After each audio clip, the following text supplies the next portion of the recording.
Alrighty. Hi, everyone. So, welcome to our last lecture. This is going to cover chapter 41. So that means that we're all done with new grades, new quizzes, new homeworks. I think as far as headlines of the things to cover, keep in mind all of your homeworks up through the last chapters are due on the 23rd, if I'm not mistaken. So in about 10 days, I've given you a lot of time to get your homework done. I do want you to get your exam done before this Friday. So if it's the 13th, anyway, this Friday, I'll post the dates in an announcement.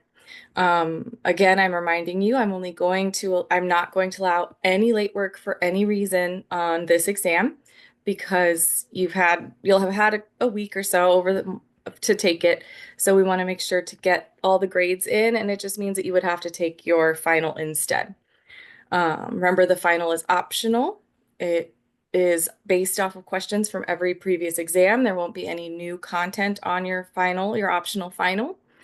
So you can make sure to go through all your previous tests, and that way you have your study guide. I'll make sure to post the dates and times for your final. Our labs are all done. I did want to say a quick thank you to everybody for being such great students for my first semester at OCC. And I really have enjoyed working with every one of you. And I know that many of you, most of you, all of you will be on to great new exciting things. So let's get going on chapter 41. Let me share my screen.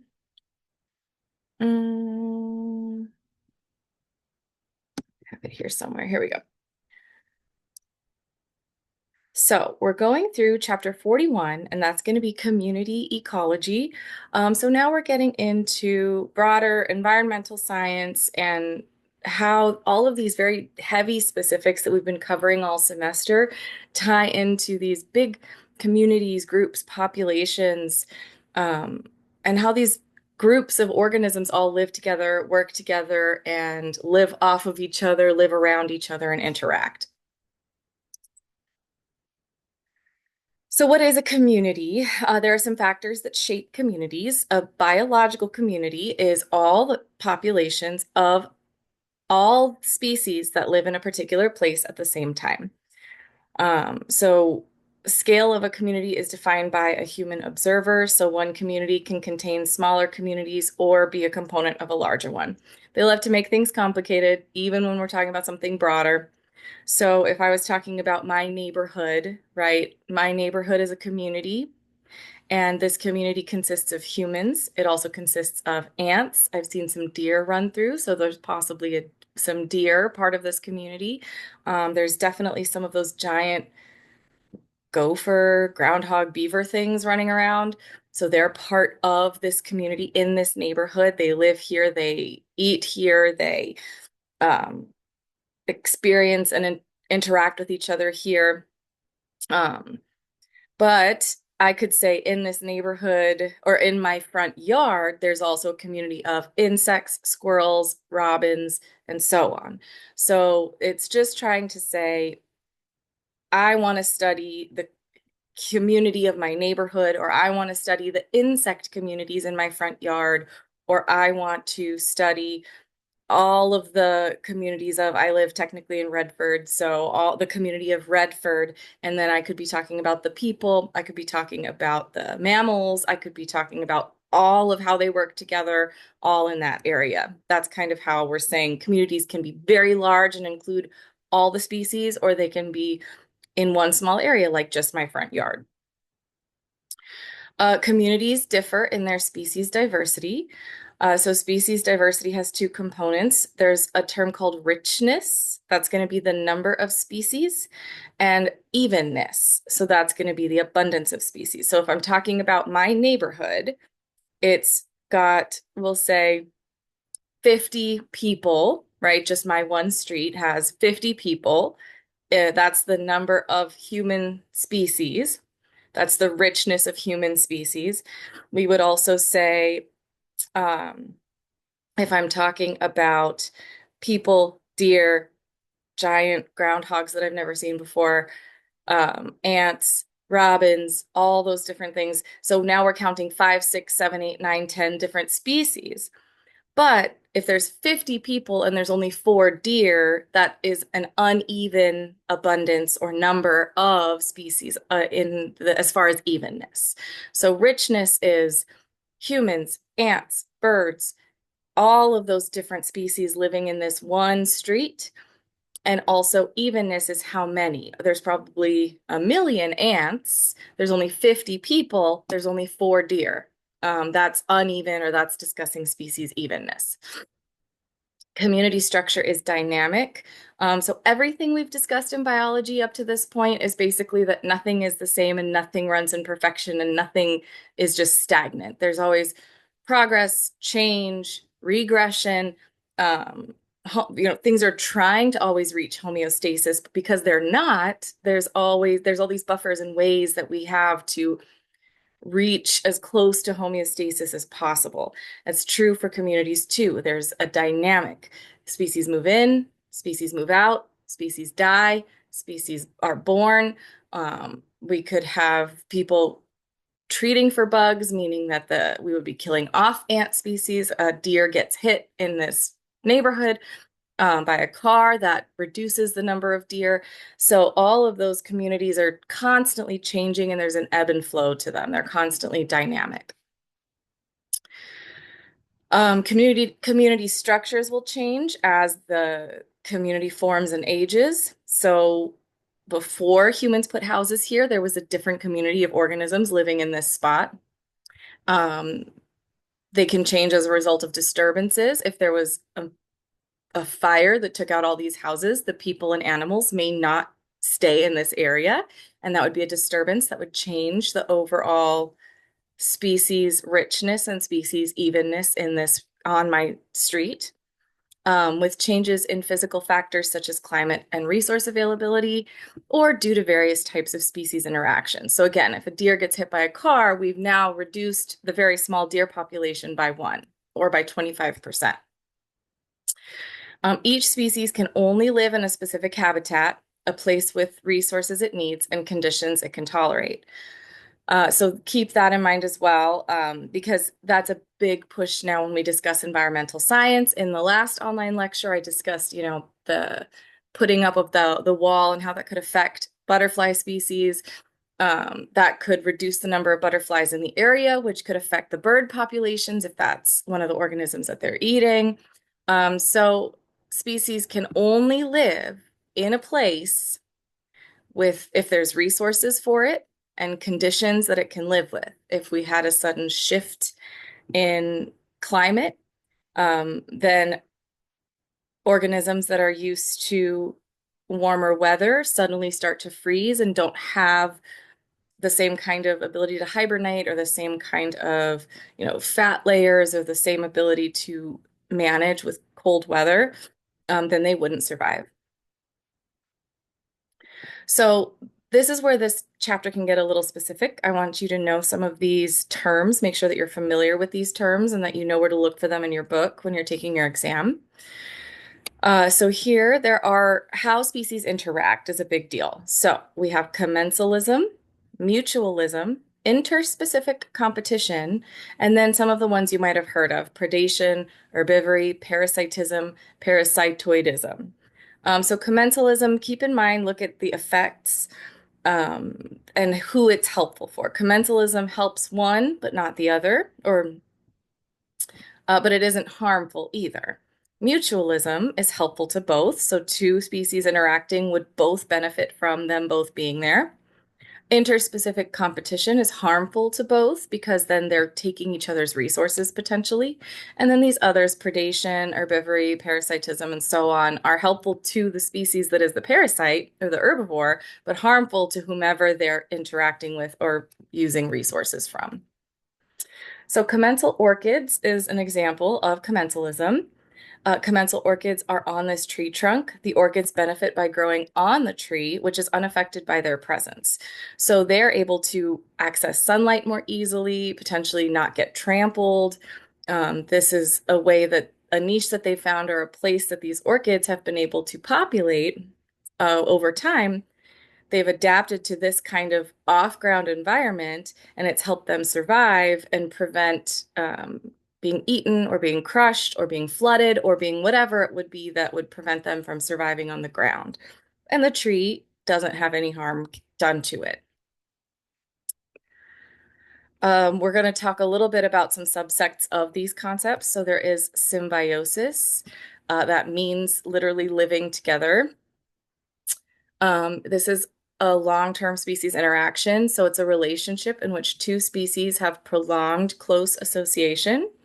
Two species that interact closely for generations can co-evolve. We talked about this in our previous online lecture a little bit when we talked about the caterpillar butterfly that requires ants to, like, it puts nectar on its back, then the ants come pick up the caterpillar, they bring it to their nest, then the caterpillar turns into a larva and it eats or it pupates, and then it turns into, and then it eats the little ant larva around in the nest, and then it's able to live. And they've co-evolved in this way, and they can act as a selective agent on the other. It can be commensal, mutualistic, or parasitic. So the one we were just talking about is more parasitic, right? Maybe we could argue a little mutualistic, just because they do provide nectar to the ants, but then they eat their offspring. So ultimately, it's not a great outcome for the ants, but they have co-evolved together, so they do live in symbiosis. So then there's mutualism. In a mutualistic interaction, two species benefit by taking advantage of one another. So pollinators will eat nectar and pollen, and plants receive pollen from other plants of the same species. In some mutualisms, neither species can complete its life cycle without the other. So not only do they work together really well and they benefit from being within each other's region or habitat, they actually cannot survive without the other because they've grown together for so many generations. So something like a yucca plant and the moths that pollinate them. The mouth parts of the female moth are specialized to collect yucca pollen specifically. Female flies to another flower, pierces the ovary of the flower, lays eggs inside, and then fertilizes the yucca. Both moth eggs develop into larvae in the ovary of the yucca. This is what we're talking about. So these are obligate mutualists. They have to live together in order to survive. A yucca moth is on that flower. They mate on the flowers. Afterwards, the female will gather pollen from one flower and carry it to another flower. She lays her eggs in the second flower's ovary, uses the pollen she brought along to fertilize the new flower, and the new flower then is able to be pollinated, and her eggs are then in an area that's protected. She ensures the seed will form to feed her larva, and moth larvae eat some seeds, but many survive and give rise to new plants. So the moth facilitates the fertilization of a new yucca plant, and they don't eat enough of the seeds to be detrimental. And the larvae eat the seeds, and she has a place to lay her eggs. For some mutualists, the main benefit is defense. So you think about the sea anemone and the anemone fish. So we're thinking our friend Nemo. An anemone fish has a mucus layer that shields it from stinging cells called nematocysts of sea anemone. Tentacles of the anemone protect the fish from predators, and the anemone fish chases away at the few fishes that are able to eat sea anemone tentacles. So they're able to protect each other because the Nemos of the Nemos of the ocean are able to withstand or not be harmed by the nematocysts. So they're able to defend each other, keep each other alive, and provide protection. In this case here, we have mutual protection.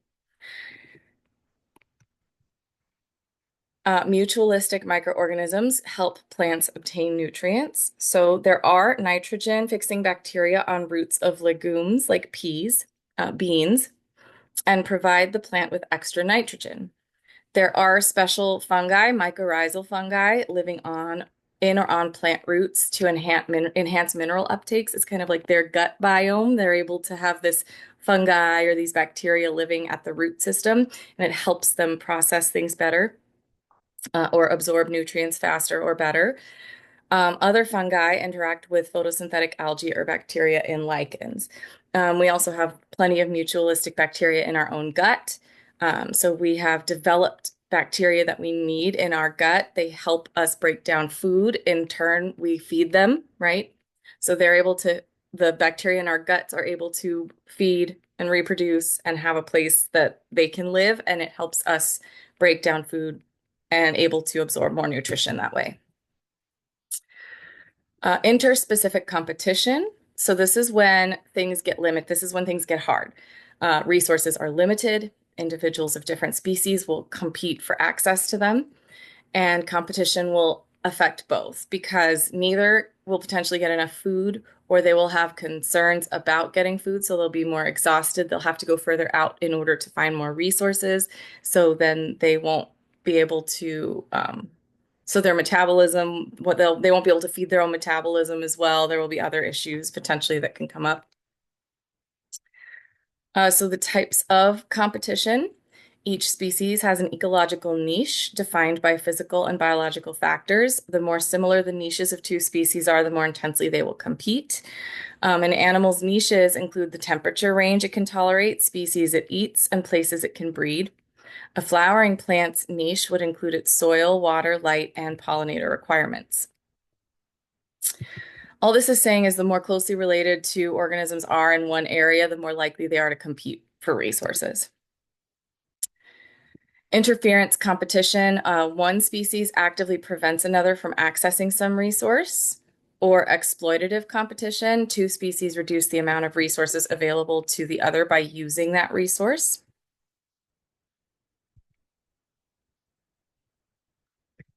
And here's a couple of examples of that. I will let y'all read that at your own leisure.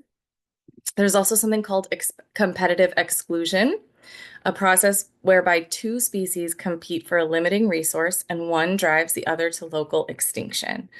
So, species compete most intensely when a shared resource is the main limiting factor: water, food, shelter, access to places to procreate. The better competitor will drive the less competitive species to extinction. So if one of these competitors is better, has the edge for some reason, then the other one won't make it because they won't be able to compete.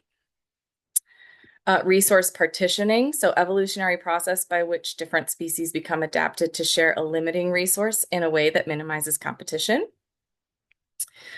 So competition between species can lead to character displacement. The range of variation for one or more characters shifts in a direction that lessens the intensity of competition. So if I'm trying to think of a good example, let's see. If there was an organism that preferred a certain food and was starting to compete for that, but it could live off of other food sources, then it's able to sort of dilute the need for a specific food that it's competing for. Um, so this process of different species becoming adapted to share a limiting resource in a way that minimizes competition. So maybe they end up both having smaller populations, like their population size shrinks, their food needs shrink. Maybe they're able to consume other foods to fill some of that. So that's a little bit of what we're talking about is maybe they are able to survive, but now they are in competition for a resource. Predation is what it sounds like. One species captures, kills, and eats the other. The abundance of prey species in a community affects how many predators it can support. So the more prey there are, the more predators there can be. With some predators, such as web-spinning spiders, the proportion of prey killed is constant. Usually the number of prey killed depends on the time it takes predators to capture, eat, and digest. So predators are can often survive, often will get one big meal. They can eat it for several days, or they won't need that nutrition for a little while. They don't typically need to access the resource constantly. That's not true of everything, but there's a pretty standard way or standardized way that predators can utilize the resources around them. Because again, if they ate up everything or drank up everything, then, or if they ate up everything, because we're talking about predators, if they ate up everything, then they wouldn't be able to live there anymore, right? Um, so let's see. Predator and prey exert selection pressure on one another. So predators exert selection pressure that favors improved prey defenses. Improved prey defenses exert selection pressure on predators to improve capture skills and so on. So they always are working together. They evolve together again. So an example, I think it's cheetahs. Let's see which example they give us. Okay, they're going to do bobcats and bunnies. So predator-prey cycles, like the graph shows the abundance of the Canadian lynx and snowshoe hares based on counts of pelts sold by trappers. So the dashed line is the lynx. You notice that almost actually, yeah, basically almost every time the they're a little bit staggered. You can see the lynx, there's always less of them, right? In each year as the years go by across. And then the solid line is the one you see the black spikes here. Let me see if I can make it a little bigger. And so you can just see that there might be a peak or a spike of the number of hares, and then that leads to a little spike in the number of, because now there's more food, more resources, a spike in the number of links, and then that drops the number of hares and so on. So that they kind of work together as there's more food, more prey, then there can be more predators. But then if there's more predators, they eat up the prey, then there's less prey, and so on. It's the cycle.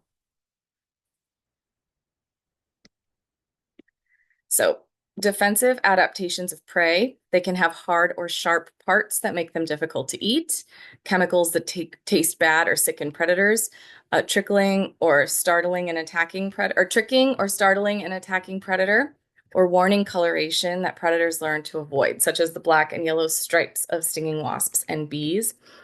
Um, in a type of mimicry, so in order to like mimic other things, prey will masquerade as a species that has a defense they lack. So some flies that cannot sting will look like bees or wasps. They're mimicking them or they look like them to try to scare away predators. Mimicry is a species evolves traits that make it more similar in appearance to other species. So here we have a wasp. We know wasps sting. Here we have a fly. It looks just like a bee, but it doesn't have a stinger. It's just meant to ward off and maybe trick some predators that might want to eat flies. There is also, I'm trying to see here real quick if they mention, no. There are also examples of like, there's lots of fish that will have big eye spots, and that makes them look like bigger fish. So their eyes themselves are not big and dark, but they'll have this big spot near their tail, and that can direct a predator to want to like hit them in the face near that eye spot, but it's actually hitting them in the tail, and then they can swim away. So it's meant to make them look different or trick the predator or scare off the predator. If the eye looks really big, it might scare off the predator to thinking it's a bigger fish than it is. So predator adaptations include sharp teeth, obviously, claws, obviously, cheetahs and gazelles. That was one of the examples I was going to give as far as adaptations. They both have developed speed and they both have developed the ability to be very maneuverable. Um, Predator and prey have co-evolved for speed. So the faster one gets, the faster the others have gotten. Both predators and prey use camouflage. If you want to do something cool right now, pause this and go look at, I think it's like how tigers look to like zebra or to the prey animals. And so what we see is like an orange tiger in these like green areas, and we can see it stand out because we have more rods and cones in our eyes. But if you are a prey animal who has less color distinction, then they actually blend in. It's really cool. So you should take a minute to go look that up if you have some time. So both predators and prey use camouflage, spots, stripes, darker, lighter portions of them, just anything that can help them hide from the other. Here are some camouflaged predators. The pink body parts of the mantis, the flower mantis, help it hide from insect prey. Here's the little, you can see my cursor. I'm not sure if you can. Kind of at the top left here, you can see some little antenna and some little hands. How funny. Oh, wow. Yeah, that's its little crown. That took me a minute to get the picture of the mantis out. And then the second one is these fleshy protrusions of a scorpion fish make it look like a rock. So herbivory, animals that feed on plants or parts of plants. The number and type of plants in a community can influence the number and type of herbivores. So just like predation, it's the same with herbivores. If they eat up all the food, then there's no food. So two types of defenses against herbivory is one is that they can withstand and recover quickly. So even if their leaves get eaten off, they can send out new leaves pretty well. Traits such as spines, tough leaves, or toxins can also deter it. Where I'm from, we have a lot of spiny, aggressive trees and bushes. And so then that dictates what organisms will live there, ones that can either circumvent the spines or can are not bothered by them or can eat around them in some way. Plant defenses favor adaptations in herbivores. So, like koalas have special enzymes to break down the toxins in eucalyptus. Nothing else is really eating eucalyptus, but koalas specifically have evolved to be able to eat eucalyptus, and that I think is their only food source, which is kind of crazy. And then parasitism. This is one that I think a parasite, you've heard that term before. One species, the parasite, feeds directly off of another. So it's not killing it. It's not like a predator, which can just go in and chomp it up and kill it. It just can sit there and live off of, take resources from slowly this other organism, the host. Endoparasites live and feed inside the host, and ectoparasites feed while attached to the host external surface. So endoparasites are like roundworms in the intestines, tapeworms, roundworms, anything like that. Ectoparasites are ticks. That's kind of a common example. Ectoparasitic daughter, this last one, is a strangleweed or devil's hair. The parasitic flowering plant has almost no chlorophyll. The leafless stem wraps around a host plant, and modified roots absorb water and nutrients from the vascular tissue. So it doesn't do its own photosynthesis, it actually parasitizes the plants around it. Parasites include a diverse variety of groups. There are bacterial, fungal, protistan, and invertebrate parasites that feed on vertebrates. Let's see. So lampreys attach to and feed on other fish. Lampreys are wild. You want to go in a weird Google rabbit hole, start looking up lampreys. So their history is interesting. And then some plants parasitize other plants, like we just saw. Many parasites are pathogens that cause diseases in hosts. Many parasites have pathogens that can cause diseases in hosts. I wouldn't necessarily say, I guess they could, no, I would say they have pathogens. Parasites are adapted with traits that allow the parasite to locate hosts and feed undetected. So if you think of like, is it leeches? Leeches are parasites. They suck blood, right? They attach themselves, and they've adapted to make it so you really can't feel them when they attach. It's not painful. They have a little bit of anticoagulant and a little bit of, what's the term where you can, I'm drawing a blank, but where you can make it less painful or less noticeable. Ticks move toward heat and carbon dioxide. The life of a tick is also kind of interesting, and how certain species will like hang out on the ends of leaves with their little arms out and just cling on to whatever walks by them. They move up towards the edge of like grass tips and stuff. Hosts adapt with traits that minimize the negative effects of parasites or fend off parasites. So especially if the parasites are really common, hosts will find ways to not be actually killed off by the parasites that they come in contact with. A parasitoid is an insect that lays eggs on in another insect and whose young devour the host from inside. So it's a way for them to ensure survival of the parasitoid lays their offspring and is able to ensure the survival of their offspring by parasitizing another organism, another insect.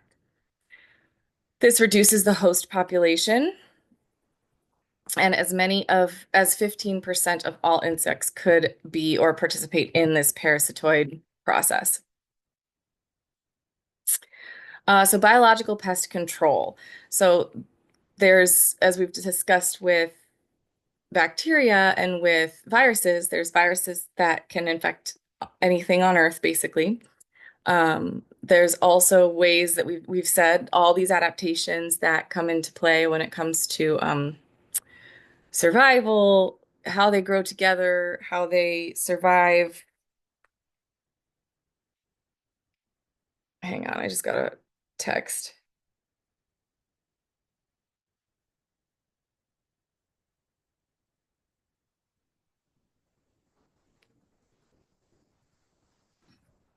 Okay. Anyway, sorry about that. So practice of using a pest's natural enemies to reduce its numbers. So parasites and parasitoids are commercially raised and released in target areas as biological control agents. So we've actually been able to use them to reduce other pest populations. And it's a biological control agent must be adapted to a specific host species. Um, mm, so like, let me see which example they give us here.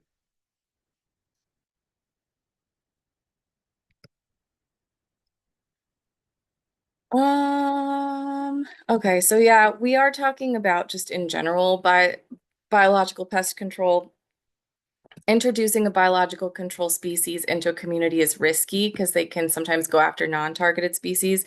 If we're not talking about parasitoids specifically, I know we were doing a process. So where I'm from, we have a lot of mosquitoes. We have a major mosquito problem. We also have mosquitoes that can make people sick, make our animals sick.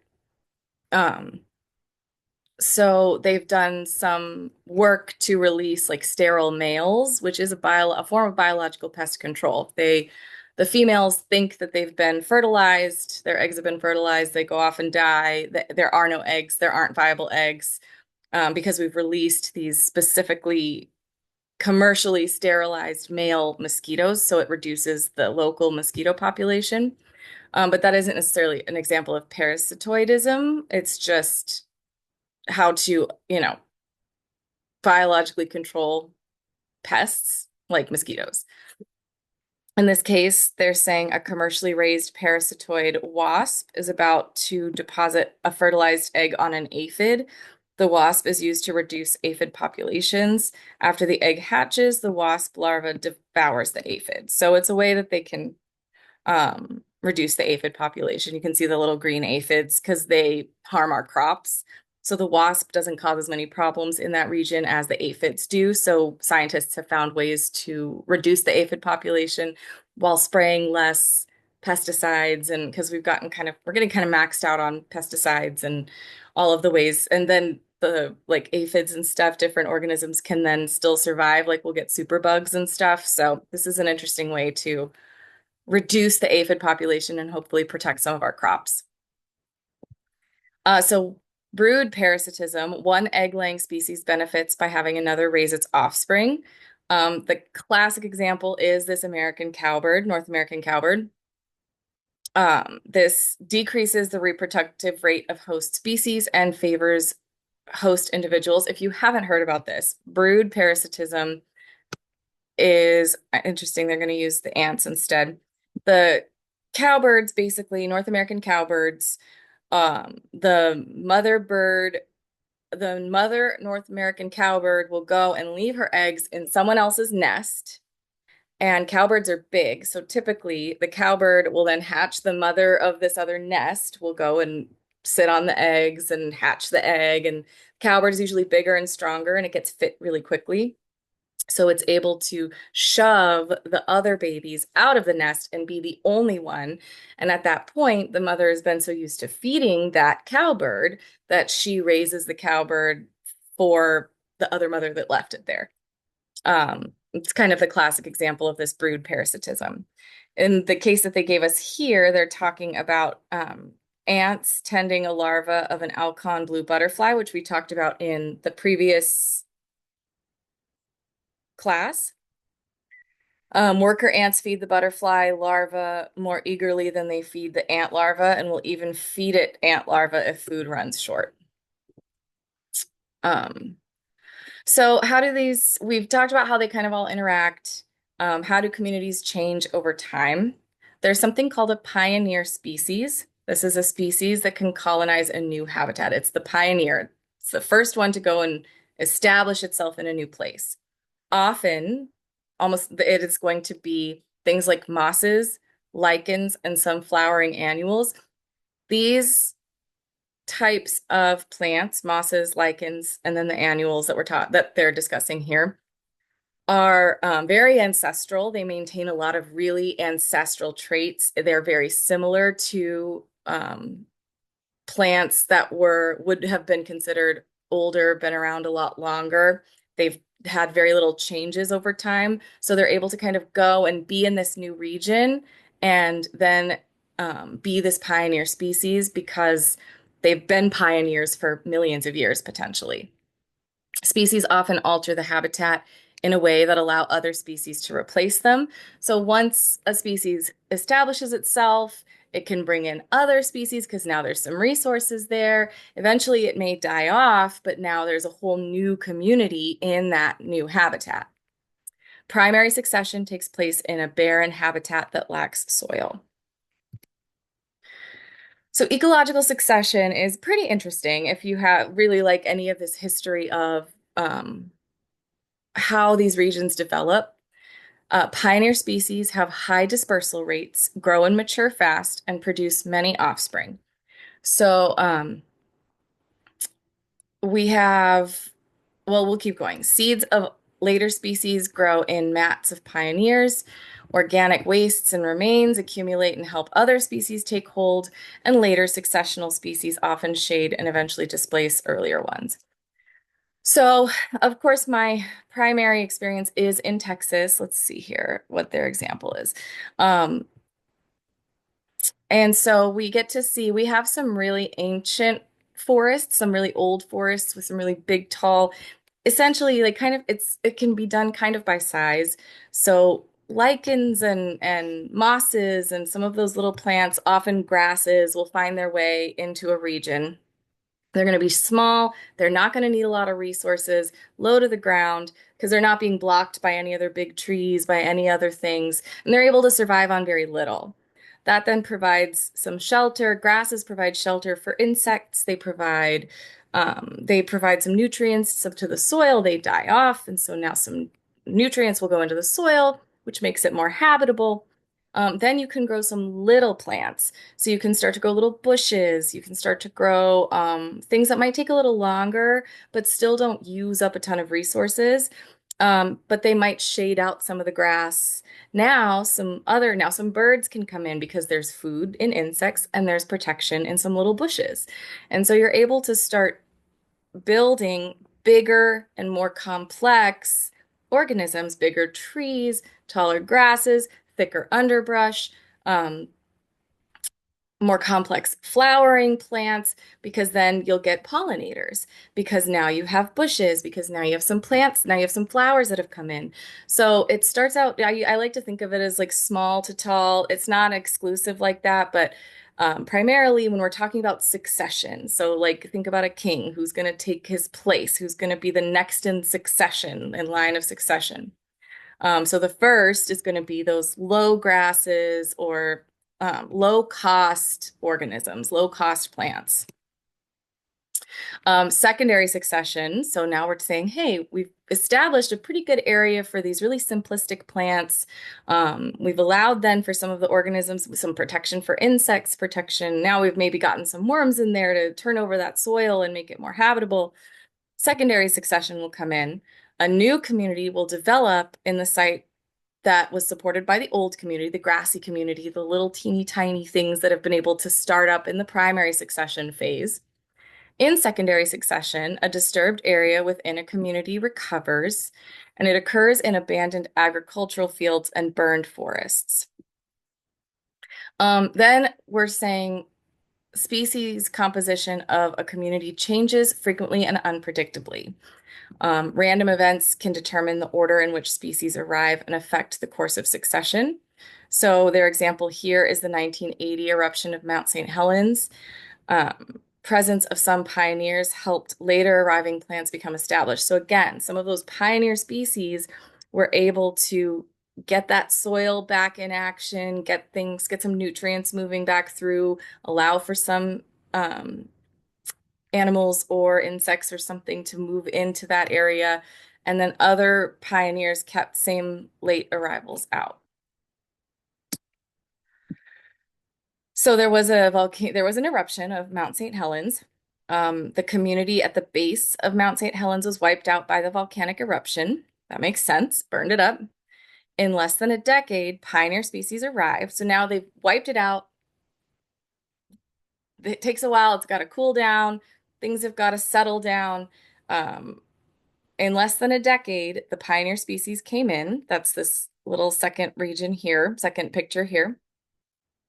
And the process of primary succession has begun.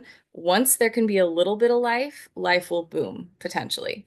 12 years later, seedlings of Douglas firs have taken hold. And Douglas firs are secondary succession plants, meaning that they're going to take a long time to grow. They take a lot of resources to grow. They are not gonna, so primary, don't take a lot of resources, can move in pretty quickly once things are kind of settled, and they provide the foundation for secondary succession, which is going to be long living, super tall trees, potentially lots of shade or lots of additional like room for animals to come in, and it just leads to this growing, changing, expanding community. So we talked about a disturbance like a volcanic eruption.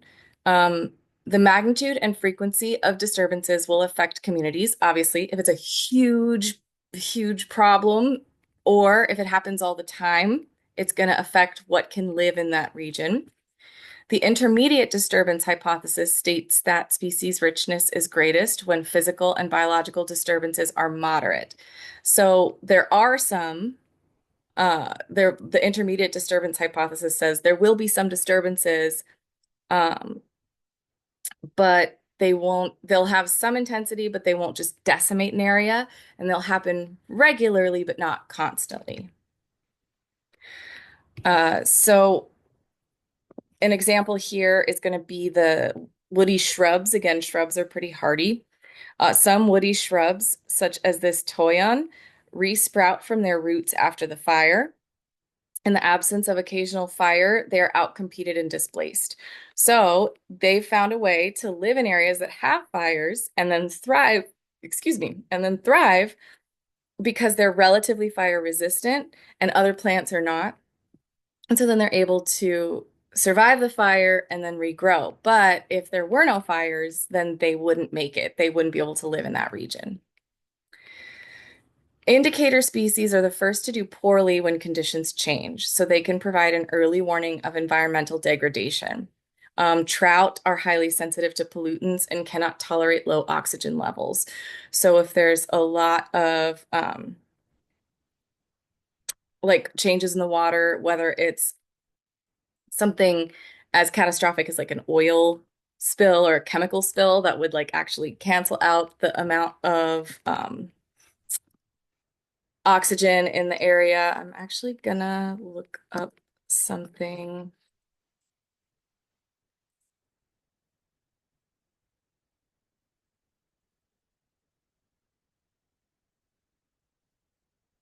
There's a term I'm trying to think of. I mean, we've talked about algal blooms. Um, there's a term I'm trying to think of. I'm sure I'll think of it once I close this, but when there's too much, so we think like, oh, algae, it's gonna photosynthesize, and it's not always a bad thing. But sometimes we can have too much nutrients in the water, which will cause too much algae to build up, which will actually then suffocate out. It'll grow it to the top and it'll suffocate out the top of the water. It'll prevent the right amount of oxygen from being in the water. And so that can also affect trout, other organisms living in areas. So there are areas that'll be like seem like they're teeming with life because they're bright green and there's all, it'll be in water in a pond or a lake or something. It'll seem like it's going to be teeming with life, but because there's been so much nutrients, so I'm talking just runoff of like phosphorus, nitrogen, like things that just help plants grow, it'll actually starve out everything else because it'll change the oxygen concentration in the water. So another indicator species is this lichen. Lichens take up nutrients and pollutants from airborne dust and cannot survive where the level of air pollution is high. So the Forest Service will monitor how much lichen is there. And if they start to die off, they can start to say, well, the air quality is going down.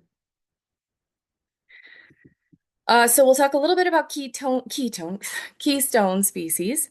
That's a species that has a disproportionately large effect on community structure. So keystone species are highly important in whatever given habitat we're talking about. Again, the classic example is beavers. Also, it can be predators like wolves. There's that big wolf project that we can talk about in a little bit.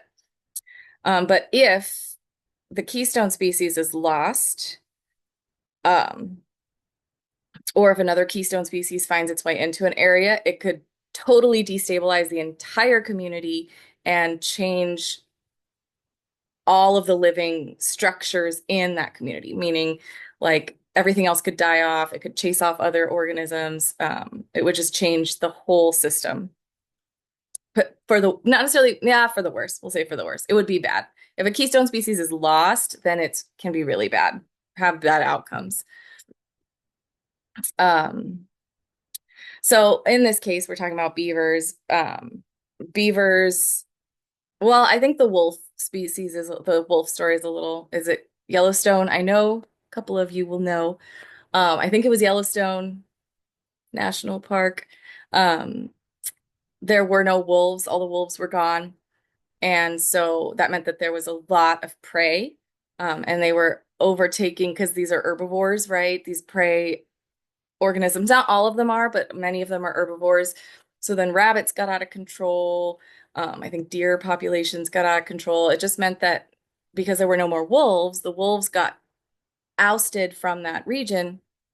Then all these other species could take over. It meant that the plant, the types of plants that were able to survive were different because they were getting eaten down by this overabundance of rabbits, deer, whatever. So they started to reintroduce, and it was causing ecological collapse. It was getting potentially to the point that it could no longer sustain itself, and they started to release wolves back into the area, and it all restabilized. So that's a keystone species. Is without them, ultimately there will be ecological collapse, and they are necessary to maintain the homeostasis of that region or that habitat.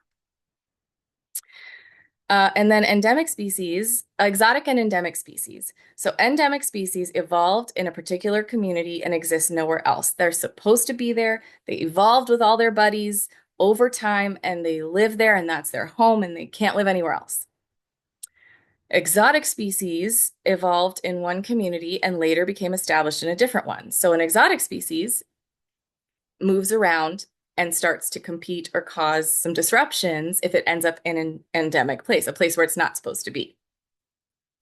It can dramatically alter a natural community, and more than 4,500 exotic species have become established in the United States. So 4,500 exotic species have come to the United States and altered our ecology, altered our terrain, altered our food systems, any of those things, altered our native birds, the number of birds that we have here, the number of insects we have here, the types of plants that will grow naturally here.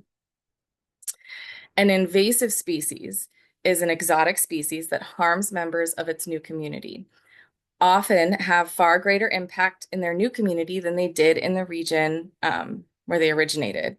So here's some pictures.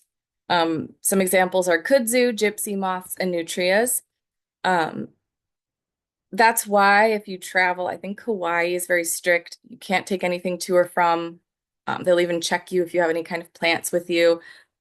It just invasive species can and do alter or decimate areas because they don't have natural predators. They don't have natural or you know, they're not able to they outcompete everything in that area because they can use up the resources and they can't be stopped basically once they take hold. So, three exotic species that are altering the natural communities in the US, and they included a website here. Hopefully, you can see it. The kudzu, native to Asia, is overgrowing trees across southern Europe. I'm sorry, southern United States. It's getting late. Gypsy moth caterpillars, native to Europe and Asia, now feed on oaks in much of the US. And nutrias are native to South America, are now found in freshwater marshes of Gulf Coast states. I haven't seen them yet, but we don't have much as far as freshwater marshes, but I know that they're up in like Louisiana and stuff. I guess down in Louisiana. Um, and it just means that they can, so like the kudzu can smother those trees, so the trees die. They break, they can't handle the weight of the kudzu. They can't do their own photosynthesis because the kudzu has now smothered them. Gypsy moth caterpillars are voracious eaters and they eat and eat and eat and eat, and our trees have not been designed to withstand that kind of herbivore. Like it's not meant to, we didn't have those here. And so suddenly the trees didn't have to develop the ability to fight these off or survive in spite of them. And then the nutrias fill a niche that I think like other organisms, beavers and stuff fill. And so they are taking over some of that grouping. I know less about the nutrias than some of the others. So island biogeography, equilibrium model of island biogeography is the number of species living on any island reflects a balance between immigration rates for new species and extinction rates for established one. Remember that extinctions, while we don't like to hear about organisms going extinct that we are causing or that are we've somehow pushed out or caused. Extinctions are natural and normal part of evolution and the evolutionary process. So in equilibrium, there will be species that die off, but then they'll be replaced by new species or by these speciation events or by sister species. And so then those habitats can grow together, right? It's supposed to grow at this kind of natural rate. Things will come in, other things will die off, and it won't be like the kudzu smothering out all the trees in that area. Colonization rates depend on the distance between an island and a mainland source. And then an island size affects species richness. Hopefully that makes sense. If something's really far away, it's going to be really hard to colonize by anything new. And so then there won't be as many new incoming species. And if it's really small, if an island is really small, there's not going to be that much room for resources. I will let you look over that as you want. So plant colonization in this little island. Otherwise, that is all, and that is the end of our chapters. So again, thank you everybody. You did a great job this semester. I'm hoping tomorrow night, Monday night, since we're not having class, I'm going to post it in a little bit. We're not having class. I'm hoping to have most, if not all of your grades posted by tomorrow night. And if not, it'll be no later than Friday. But I'm going to get most of them done. If you have any questions, again, feel free to email me. I'm always around and I will be around tomorrow a lot, especially tomorrow evening. Go ahead and take your exam, get that done. Get it done as soon as possible. Let me know if you have issues. If you have issues at the last minute, I won't be able to let you take it. So give yourself enough time that you can contact me, that I can reset the exam. It's due Friday night at midnight, 11:59, and you have 3 hours to take it. All right. Have a good summer.